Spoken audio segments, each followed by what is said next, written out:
Class 9th के बच्चों, पिछले क्लास में हम लोग समांतर रेखा से संबंधित प्रश्न को, प्रमेय को हल किए थे, जिसको पढ़ने में और समझने में आप लोगों को कठिनाई हुई होगी। इसका कारण ये है कि अभी तक आप लोग रेखागणित को सिर्फ त्रिभुज बनाना, आधार बक्स की सहायता से त्रिभुज बनाना, वृत्त बनाना, चतुर्भुज बनाना, इसी को रेखागणित समझते थे। जबकि इसमें हम लोगों को कुछ साध्य दिया हुआ रहेगा, प्रमेय दिया हुआ रहेगा, उसको तर्क की सहायता से सिद्ध करना होगा। तो इसके लिए धीरे धीरे जब आप पढ़ते जाएंगे, समझते जाएंगे, तो जो कठिनाई आप लोगों को गुना भाग करने में, अंकों का गुना भाग करने में शुरू में हुआ होगा, और धीरे धीरे आप समझते समझते बहुत ही आसान हो गया। उसी प्रकार से अब आप अपनी सोच को बदलेंगे, रेखा और कोण से संबंधित बात की तरफ ध्यान देंगे, तो धीरे धीरे एक एक कड़ी को जोड़ते हुए हम लोग आगे बढ़ेंगे, तो जरूर से जरूर आप समझ जाइएगा। पिछले क्लास में हम लोग समांतर रेखा के बारे में पढ़े थे, और उसमें कुछ बातें थी। वो क्या, जैसे ABCD कोई रेखा है, तो रेखा है, और इसको अगर ये इस प्रकार की रेखा काटती है PQ, तो इस रेखा को हम लोग तिर्यक रेखा कहते हैं। याद करेंगे, ये सब नया है तो याद करेंगे तो फिर वैसे ही होगा ना। तो तिर्यक रेखा इसको बोलेंगे, और इसको हम साध्य में कभी समांतर होगा कि नहीं होगा, इसी के गुणधर्म के बारे में पढ़ेंगे। इस जगह हम इसका नंबर दे दें 1 2 3 4 5 6 7 और 8। तो इसमें कोणों का युग्म जो बन रहा है, संगत कोण, तो इसमें कुछ कोण का नाम है, युग्म है। तो संगत कोण का जो युग्म है उसके बारे में बताए होंगे। संगत कोण का युग्म तो वह हो जाएगा 1 5। यहाँ देख लें, और पिछले क्लास में जो बताया गया है, पिछले लेक्चर में, उसको आप देखेंगे। 1 5 संगत हो गया, 2 6 संगत हो गया, 3 7 संगत हो गया, 4 और 8 ये संगत कोण का युग्म हुआ। उसी प्रकार से एकांतर अंतःकोण, तो 3 5 का एक युग्म, 4 और 6 का एक युग्म एकांतर अंतःकोण हुआ। और 1 और 7 एकांतर बाह्य कोण हो गया, 2 और 8 भी एकांतर बाह्य कोण हो गया। और तिर्यक रेखा के एक ही ओर ये जो 4 और 5 है, उसको एक ही ओर के अंतःकोण बोलेंगे, 4 और 5। और इस रेखा के एक तरफ जो हो गया 3 और 6, यह अंतःकोण का युग्म हुआ। और इसी से संबंधित हम लोग एक अभिगृहित पढ़े थे, संगत कोण अभिगृहित। उसमें कहता है यदि कोई तिर्यक रेखा, मान लो सपोज करो ये तिर्यक रेखा है, कोई तिर्यक रेखा दो समांतर रेखाओं को काटती है, तो संगत कोण के युग्म जो होते हैं वो बराबर होते हैं। ये सिद्ध किया हुआ बात है। और इसी का विलोम यहाँ पे क्या कह रहा है कि यदि तिर्यक रेखा, कोई तिर्यक रेखा दो समांतर रेखाओं को काटती है, तो संगत कोण समान होते हैं। ये मानी हुई बात है। और इसी का विलोम हो जाएगा कि यदि कोई तिर्यक रेखा किसी दो रेखा को इस प्रकार काटे कि संगत कोण समान हो, तो दोनों रेखाएं समांतर होती है। आप मिला के देखेंगे, दोनों एक दूसरे का विलोम हुआ। ये इसी की सहायता से हम लोग प्रमेय को सिद्ध करेंगे।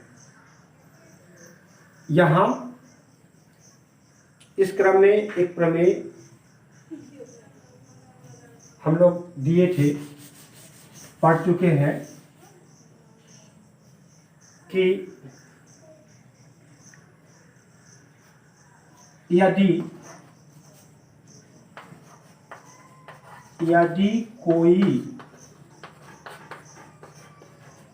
कोई तिर्यक रेखा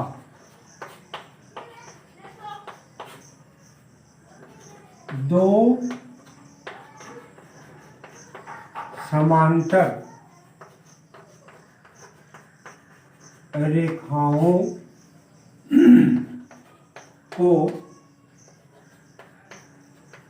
काटती है तो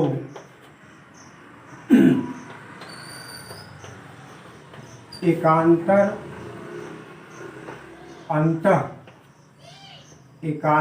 अंतः कोण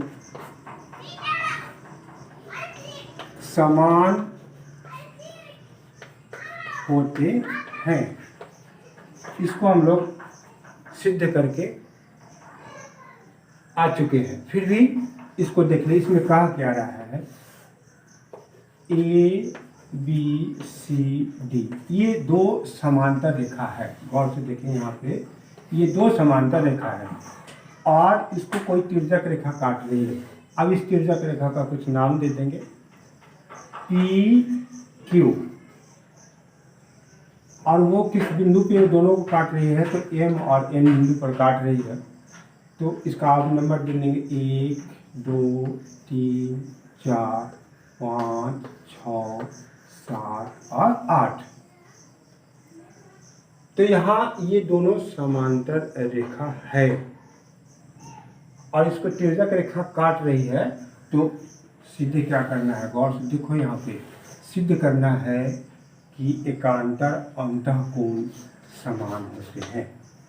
तो ये इसमें देखेंगे ये दोनों समांतर रेखा है, ये तिर्यक रेखा उसको काट रही है। तो क्या चीज सिद्ध करना है कि एकांतर अंतःकोण। अब एकांतर अंतःकोण के बारे में आप लोगों को बताया जा चुका है कि कोण 3 और 5 एकांतर अंतःकोण हो गया और कोण 4 और कोण 6 एकांतर अंतःकोण हो गया। तो इसी दोनों को बराबर करना है। तो यहाँ पे इसको तो पहले तो इसमें क्या देखेंगे, पिछले एपिसोड में बताया जा चुका है कि हम ऐसे मौखिक बता देते हैं और तो फिर इसका विलोम जो होगा उसको बताएंगे। दिया हुआ है कि ए बी और सी डी दो समांतर रेखाएं हैं जिसको पी क्यू तिर्यक रेखा एम और एन बिंदु पर काटती है।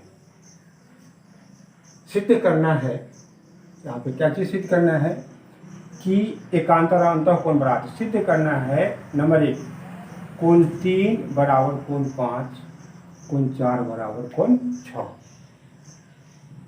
अब इसको प्रमाणित करने के लिए ए बी और पी क्यू रेखा एक दूसरे को एम बिंदु पर काटती है। तो इसलिए क्या हो जाएगा, कोण 1 बराबर कोण 3। ये इक्वेशन 1 हो गया। ध्यान दीजिए ये आया कहाँ से, तो आपको बताया जा चुका है साध्य में कि शीर्षाभिमुख कोण बराबर होते हैं। तो ये दोनों शीर्षाभिमुख है, तो यहाँ लिख देंगे शीर्षाभिमुख कोण बराबर होते हैं। शीर्षाभिमुख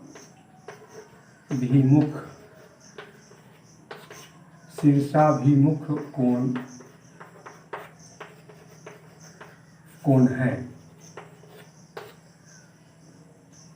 अब चूंकि ध्यान से देखें, ए बी समांतर सी डी, ए बी समांतर सी डी यहाँ दिया हुआ है और पी क्यू इसको काट रही है।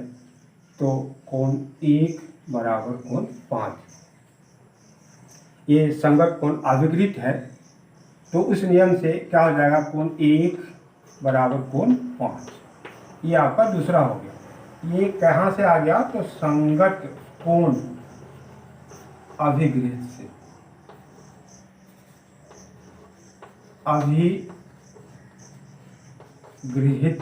से, संगत कोण अभिगृहित से।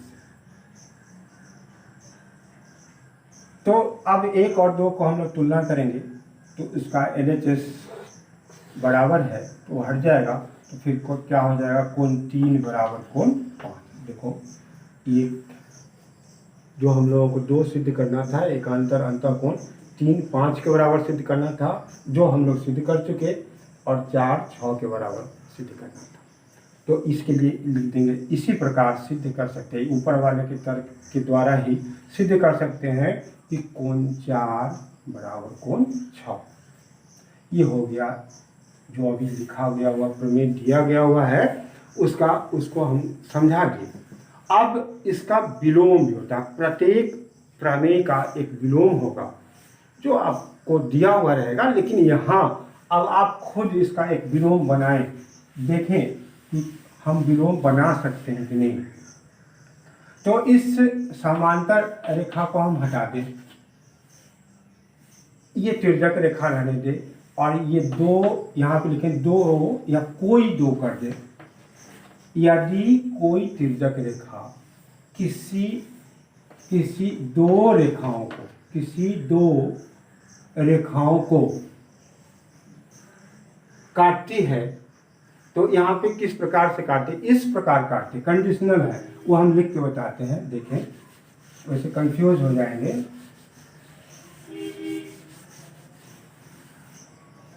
यदि कोई तिर्यक रेखा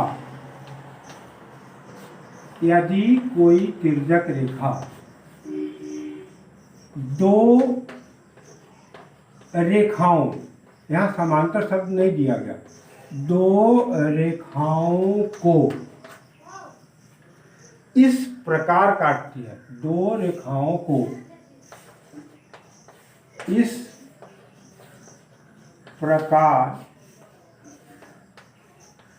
काटती है कि एकांतर अंतःकोण समान हो। ध्यान देंगे, एकांतर अंतःकोण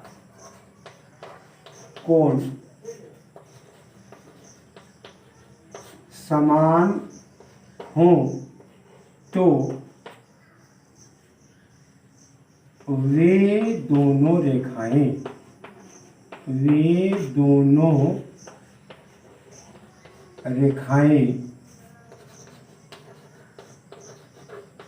समांतर होती है। देखिए, विलोम हो गया कि नहीं हो गया। उसमें क्या था कि यदि, विलोम का अर्थ उल्टा होता है, यदि कोई तिर्यक रेखा 2 समांतर रेखाओं को काटती है तो एकांतर अंतःकोण समान होते हैं। और यहाँ क्या दिया हुआ है, गौर से देखेंगे, यदि कोई तिर्यक रेखा 2 रेखाओं को इस प्रकार काटती है कि एकांतर अंतःकोण समान हो। इसके पहले क्या था, किस एकांतर अंतःकोण समान करने के लिए प्रूफ हम लोगों को दिया गया था, और यहाँ पे आप क्या कहता है कि इस प्रकार काटती है कि एकांतर अंतःकोण समान हो तो ये दोनों रेखाएं समांतर होती है। हम लोगों को इस बात को बताना है। इसके लिए चित्र को देखें, A B C D, और ये PQ तिर्यक रेखा हो गया, वो M और N बिंदु पर काटते हैं। इसका नंबर दे देंगे 1 2 3 4 5 6 7 और 8। अब इस 2 रेखा को हम लोगों को समांतर सिद्ध करना है। यहाँ पे दिया हुआ में क्या होगा, दिया हुआ है कि, ये देखिए, AB और CD 2 रेखा को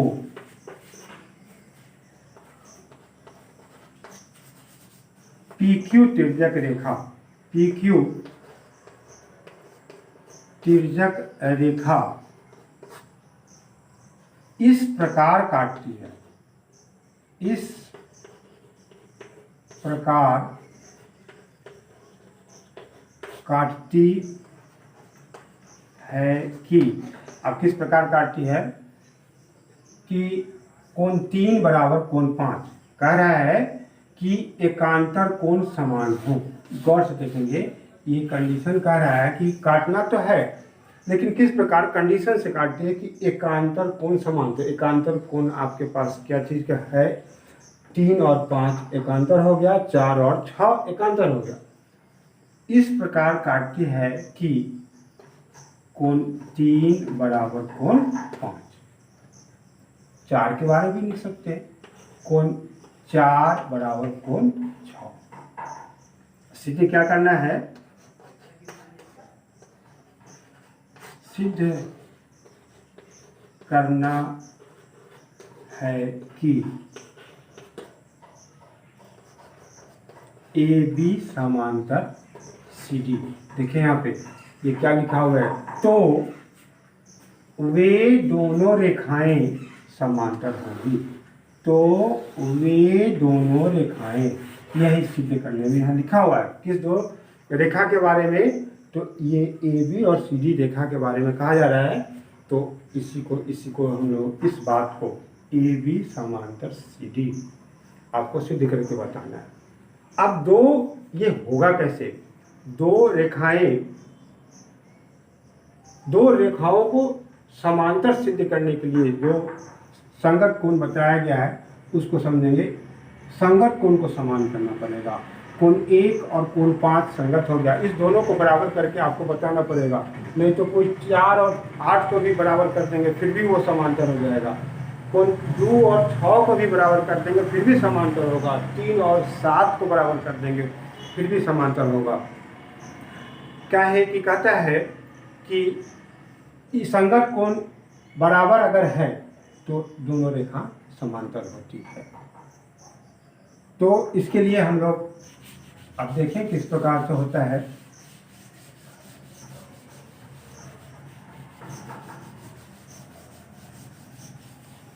प्रमाण,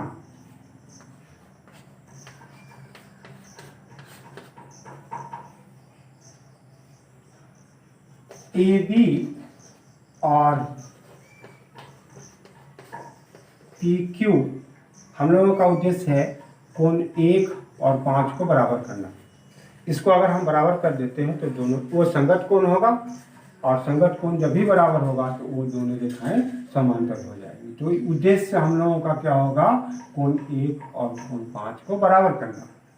तो ए बी और पी क्यू रेखा एक दूसरे को एम बिंदु पर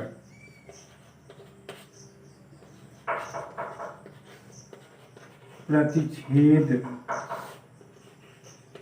करती है। इसलिए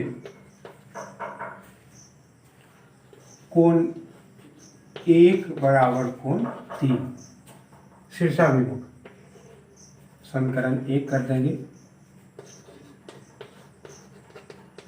शीर्षाभिमुख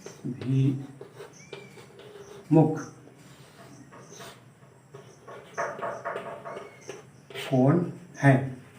अब इसको जोड़े, दिमाग में लगाएं। ये शीर्षाभिमुख के बारे में बताया जा चुका है। धीरे धीरे अभ्यास करेंगे तो खुद वो बात आपको याद होते चले जाएगा और उसको हम लोग लागू करेंगे। अब इसी प्रकार के गणित को आपको पढ़ना पड़ेगा। तो यहाँ पे कोण 1 कोण 3 के बराबर हो गया। अब फिर हम लोगों को क्या चीज़ प्रूव करना है कि 1 और 5 को प्रूव करना है। ये कैसे होगा फिर हम आगे ध्यान देंगे। लेकिन ये क्या चीज़ दिया हुआ है कि प्रश्न में दिया हुआ है कि 3 बराबर 5 एकांतर कोण बराबर है। तो यहाँ एकांतर अंतर कोण बराबर है, लेकिन कोण 3 बराबर कोण 5, ये समीकरण 2 हो गया। ये कहाँ से आ जाएगा, दिया हुआ है। ये दिया हुआ में देखेंगे उस जगह दिया हुआ में लिखा हुआ है। अब 1 और 2 को हम लोग तुलना करेंगे समीकरण 1 और 2 से, तो देखेंगे कि ये 3 और 3 बराबर है तो वह हट जाएगा और 1 और 5 के बराबर हो जाएगा। तो क्या चीज़ आपके पास आ गया, कोण 1 बराबर कोण 5। अब गौर से देखें कि 1 और 5 के बारे में आपको क्या बताया गया है। तो बताया है 1 और 5 संगत है, 2 और 6 संगत है, 3 और 7 संगत है और 4 और 8 संगत है। इसमें से कोई एक युग्म भी बराबर हो जाता है तो रेखाएं समांतर होंगी। यहाँ पे हम लोगों को क्या चीज़ बराबर आ गया, कोण 1 बराबर कोण 5। गौर से देखेंगे तो यह कौन सा कोण दिखाई दे रहा है, ये संगत कोण है, ये संगत कोण है।